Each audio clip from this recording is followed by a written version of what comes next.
클릭해 주셔서 감사합니다. 오늘은 영주권 스폰 악덕업주 참교육하기 두 번째 시간을 갖도록 하겠습니다. 캐나다 이민 시작은 워크 퍼밋을 받는 순간부터 시작합니다. 그 전에 LNI라는 것을 받아야 되겠지만 캐나다에서 마음 편히 살기 위해서는 영주권을 받아야 되는데 몇몇의 특별한 상황을 제외하고는 캐나다에서 일을 할 경력이 있어야 됩니다. 그래야 영주권 시청이 가능하죠. 먼저 워크퍼밋을 받아야 되는데 문제는 그 워크퍼밋을 주는 한국인 고용주가 악덕업주가 많이 있습니다. 캐나다는 실업률이 그렇게 높지는 않습니다. 그래도 취업은 쉬운 일이 아니죠. 주변에 보면 취업을 하지 못한 사람들도 많이 있습니다. 그런데 왜 그런 사람을 제쳐두고 이민을 오려는 사람을 대상으로 고용을 하는 이유는 무엇일까요? 그것은 바로 노동력 착취를 위해서입니다. 더럽고 힘들고 위험한 일을 시키고 거기다가 이 일은 많이 시키고 급여는 적게 주어서 비자금을 챙기려 하는 것이죠. 인권과 노동법은 개무시하는 것은 기본이고 벼룩에 간을 빼먹듯 급여를 약탈해 갑니다. 실상은 제대로 급여도 안 주고 오히려 급여의 얼마를 현금으로 또 악덕업주에게 바쳐야 됩니다. 제대로 받지 못한 급여는 고용주의 쌈짓돈 그리고 자녀들의 명품 사치품으로 헌납되게 됩니다.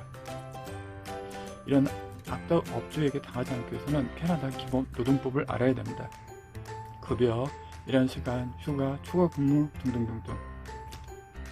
악덕업주는 캐나다의 기본 노동법을 아주 개무시하듯 비우는 무법자입니다. 돈에 독이 바짝 오른 독사죠. 캐나다는 법치주의 국가입니다. 법으로 정해진 규율을 지키지 않으면 처벌을 받는 것은 당연하죠. 캐나다 시민이 되기 위해서는 짧게는 1년, 길게는 10년이 걸리는데 악덕업주 밑에서 긴 세월을 노아같이 일을 한다면 당신의 청춘은 썩어지게 됩니다. 악덕업주는 마른 수건에 물을 짜듯이 당신의 시간과 급여를 강탈하고 오는 사자처럼 으르렁 거리고 있습니다. 그러면 어떻게 해야 악덕업주를 참교육시킬 수가 있을까요? 첫 번째는 참아야 됩니다. 일단 아무리 어렵고 고되더라도 영주권을 받을 때까지는 참고 견뎌야 됩니다.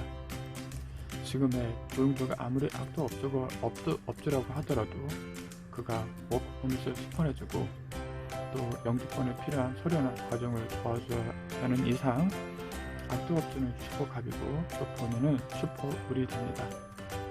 함부로 감정적으로 대들어 사이가 안 좋아지거나 일을 그만둬야 한다면 그동안 참고 견딘 공동탑이 무너지게 되고 다시 처음부터 워크퍼밋을 받아야 되는데 이것이 그렇게 쉬운 일은 아닙니다. 본인이 싱글이면 다시 시작하는데 조금은 수월할 수 있겠지만 딸이랑 가족이 있으면 가족도 무척이나 힘들어하고 또 불안해합니다. 두 번째, 기록하기. 영주권을 받았다면 이제 노동청을 신고해야 되겠죠. 노동청에 신고하려고 하면은 구체적인 자료가 있어야 되는데 기록을 잘 해두지 않고도 한꺼번에 한다면은 시간도 오래 걸리고 헷갈리게 됩니다. 그래서 마치 일지를 써나가듯 그날 일을 했던 시간, 오버타임, 법정 공휴일에 쉬어야 되는데 나와서 일을 하게 한 것, 그리고 더블페이 챙겨주지 않는 것, 휴가 주지 않은 것 등 기타 등등의 모든 사항들을 문서, 녹음, 증인, 증거를 잘 회포해 놓아서 기록을 잘 해 놓아야 됩니다. 여기서 재밌는 거 알려드릴까요? 우리의 악덕업주님도 자신이 신고당할 것을 대비해서 자기에게 유리하도록 비밀리에 자료를 기록해 놓겠답니다. 예를 들면 어쩔 수 없이 yes, 어쩔 수 없이 OK라고 해야만은 유도 질문을 해서 녹음을 해 놓던가, 아니면 고용주에게 상납해야 되는 그 돈이 마치 렌트비를 내는 것처럼 서류를 꾸며서 사인하게 하게 하는 등 우리 악덕업주 참 고단수죠. 어떤 악덕업주는 직원이 일을 하는 그 모든 모습을 CCTV로 녹화해두었다, 또 편집을 해서 악의적으로 또 협박하는 데 사용하는 경우도 있습니다. 세 번째는 약점을 잡히지 마시기 바랍니다. 아무리 악덕업체로부터 억울한 일을 당했어도 약점이 잡혀있으면 참교육시키는데 소홀하지 못할 수도 있습니다.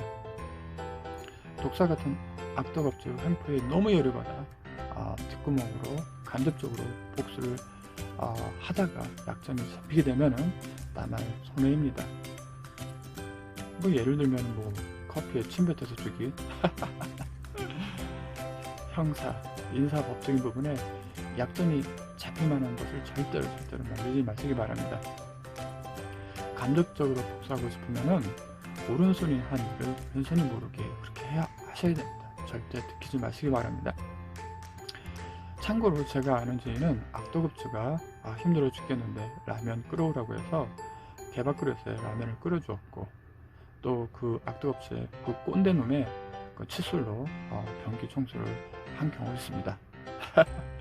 제가 다시 말씀드리지만은 오른손이 하늘을 왼손이 노려야 할 정도로 간접적으로 복수하시고 약점은 잡히지 마시기 바랍니다.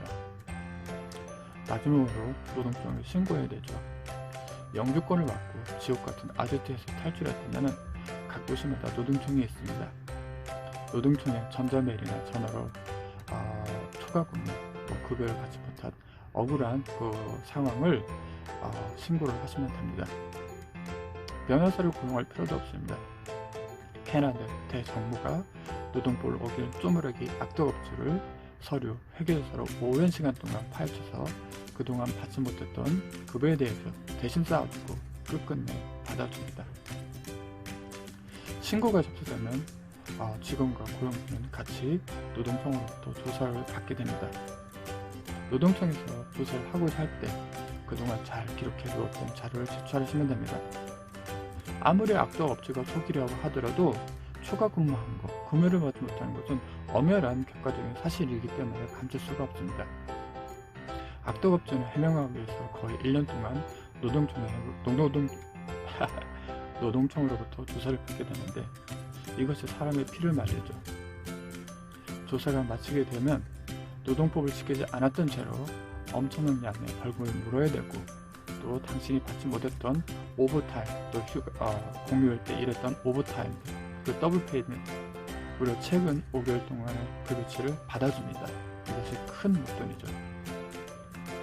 악덕업주는 슬픈 영화를 보면 눈물을 흘릴지는 모르지만 그거는 그 인간은 사람도 아닙니다. 동정할 가치도 없으며 절대로 동정하지 마시기 바랍니다.